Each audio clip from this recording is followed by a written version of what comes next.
अब बोलने के काबिल नहीं रहा, बिना बोले ही कहे जा रहा है और श्री कृष्ण बिना सुने ही समझे जा रहे हैं। गोकुल गांव रो पेंडो ही न्यारो, प्रेमा भक्ति की भाषा ही निराली है। दोनों के भाव श्री कृष्ण बाप गए। दोनों चाहते हैं कि केशव, हे ब्रह्मरस के दाता, हे मनुष्य मात्र के, प्राणी मात्र के परम हितैषी, आप मेरे घर पधारे। मिथिलेश मनोमन प्रार्थना करता है कि आप मेरे घर ही पधारे। श्रुतदेव कहता है मैं कहने के काबिल नहीं हूं, लेकिन तुम्हें छोड़ पाऊं ऐसी मेरी स्थिति नहीं है केशव। तुम्हें कह पाऊं ऐसे मेरे पास शब्द नहीं है केशव। मुझ गरीब ब्राह्मण के घर पधार। राजा कहता है मुझ भोगी के घर आप पधारो। हे योगेश्वर, हे परमेश्वर, जीव मात्र की गति, प्राणी मात्र के आधार, सर्वाधार, मैं कैसे कहूं तुम मेरे राज वैभव में आओ। और वो श्रुतदेव कहता कि मैं कैसे बोलूं, आप मेरी झोपड़ी में आओ। दोनों की वाणियां चुप है, लेकिन दिल आमंत्रण दिए बिना, पिघले बिना नहीं रहता। ये प्रेम सुराही सो पिए जो शीश दक्षिणा देत, अपना अहम दोनों ने दे डाला था। जहां अहम होता है वहीं संघर्ष होता है, वहीं अभाव खटकता है, वहीं मान अपमान इज्जत बेइज्जती का सवाल पैदा होता है। ये भक्ति मार्ग में बड़ा विघ्न है, बड़ा कलंक है। इन भक्तों ने अहम पिघला दिया था, तो श्री कृष्ण का अहम कहां टिकेगा। वो तो सर्वेश्वर का सर्वमेव अपना भाव है। कृष्ण समझ गए कि दोनों के हृदय की पुकार है कि कृष्ण मेरे आए। ठीक प्रेम भरी चिंतवन से, मुस्कान भरे मुखारविंद से, मकरंद रस का पान कराते हुए बहुलाश्व की स्तुति, मौन स्तुति को मौन स्वीकृति देते हुए निगाहों से हंस पड़े। योगी योगेश्वर निगाहों से ही ऐसी मधुर मुस्कान बरसाते हैं कि दुनिया का सुख वैभव, राज वैभव की मुस्कान दो कौड़ी की भी नहीं रह जाती। उन महापुरुषों ब्रह्मज्ञानियों की निगाहों की मुस्कान काफी हो जाती है। श्री कृष्ण ने मकरंद रस भरी मुस्कान, प्रेम भरी चिंतन युक्त मुखारविंद से दोनों अपने प्रेमी भक्तों की ओर निहारा और मानो कृष्ण की निगाहें कह रहे कि मैं आऊंगा, मैं आऊंगा। दोनों गदगद हो गए हैं। अब पहले किसके यहां जाएंगे? दोनों एक दूसरे के ओर देख रहे हैं, लेकिन कृष्ण ने एक जीव से अनेक जीववाद की विद्या का उपयोग किया। एक ही समय दोनों को प्रतीति हुई कि कृष्ण मेरे साथ चल रहे हैं और दोनों श्री कृष्ण को एक अपने बड़े भारी विशाल महल को साफ सुथरा करके, गोझरण से शुद्ध करके, फिनाइल जैसी दवाइयों से नहीं, गोझरण से शुद्ध करके सुंदर महल को सुंदर तपस्थली बनाकर आया था।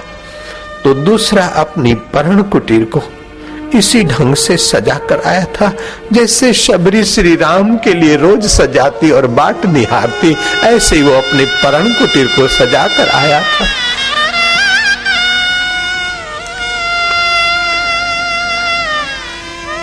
नैन देत बताए सब जीव को भेद अभेदा, जैसे निर्मल आरसी भली बुरी कह देत। नैन देत बताए सब जीव को भेद अभेद। नैने आंखें बता देती है हृदय की बात। दुकान, ऑफिस में या सरकारी दफ्तरों में जाते हो, उस ऑफिसर का, सेठ साहूकार का मुख देखकर ही पता चल जाता है कि ये हाँ बोलेगा कि ना बोलेगा। मौन की निगाहों की भाषा समझदार समझ जाते हैं। आपने कुछ अर्ज किया, किसी को प्रार्थना किया और वो चुप है, मंद मुस्कान नहीं है, कृष्ण सी निगाहें नहीं है उनमें, मौन है, अथवा सुनकर समय व्यतीत करता है अथवा विलंब दिखाता है। मौनम कालम विलंबश्च भ्रुकुटी भूमि दर्शनम प्रयाणान्य वार्ता च नकार षड लक्षणम। ये न बोलने के 6 लक्षण है। या तो मौन हो, या तो काल व्यतीत करे, या तो विलक्षण खुजलाहट करे, भ्रुकुटी चढ़ा दे, भूमि को देखने लग जाए, अथवा वहां से चल दे, कुछ जवाब न दे। ये न के 6 लक्षण है। लेकिन कृष्ण के हृदय में न कैसे हो सकती है? कृष्ण का हृदय तो भक्तों की भक्ति से हमेशा ऋणी रहता है। मैं भक्तन के पीछे जाऊं, जहां जहां मेरे संत सिधारे, उद्धव संत मोहे अति प्यारे। श्री कृष्ण कहते हैं, श्रुतदेव, मुझे वैकुंठ, स्वर्ग या अपनी द्वारका इतनी प्रिय नहीं है जितना हृदय को पिघलाने वाली भक्तों की प्रेमा भक्ति मुझे प्यारी है। मैं उनसे ऋणी हूं। श्रुतदेव, संकोच न करो, तुम्हारे पास साधन कम है, संकोच न करो। और मिथिलेश, तुम्हारा राज वैभव है और मुझे नहीं जचेगा, इस प्रकार संकोच न करो। मुझे जचने वाला तुम्हारा दोनों का हृदय मुझे बहुत प्रिय लग रहा है। मुझे तुम्हारे हृदय की प्रेमा भक्ति खरीद चुकी है। मैं तो बिक चुका हूं, मैं तुम्हारे यहां चलूंगा।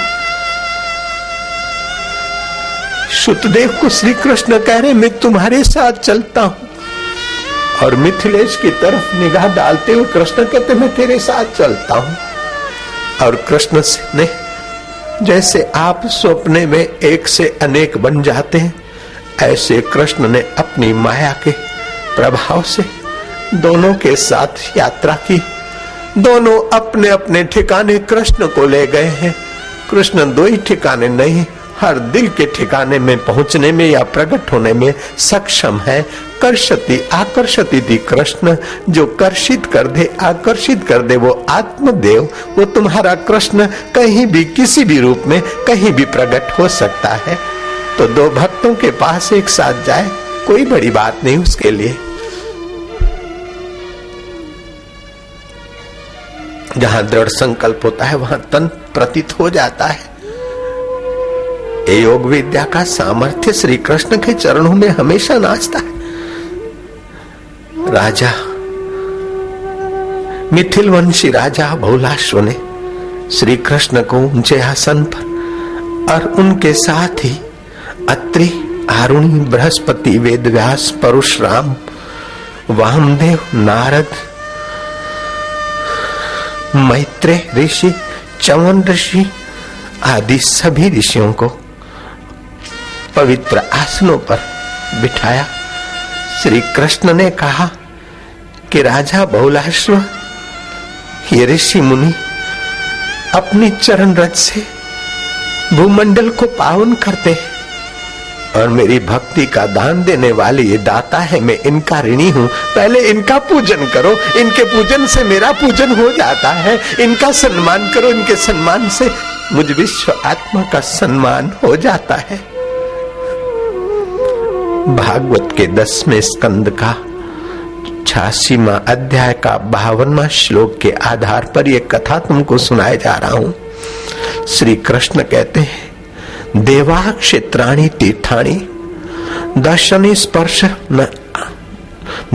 स्पर्शनार्चने शयने पुनन्ति कालेन तद्यप्यर्थ में क्षयाः। देवता और पुण्य क्षेत्र और तीर्थ आदि तो दर्शन से, स्पर्श से, अर्चन से, आचमन आदि से धीरे धीरे बहुत दिनों के बाद पवित्र करते हैं। परंतु संत पुरुषों की वाणी, संत पुरुष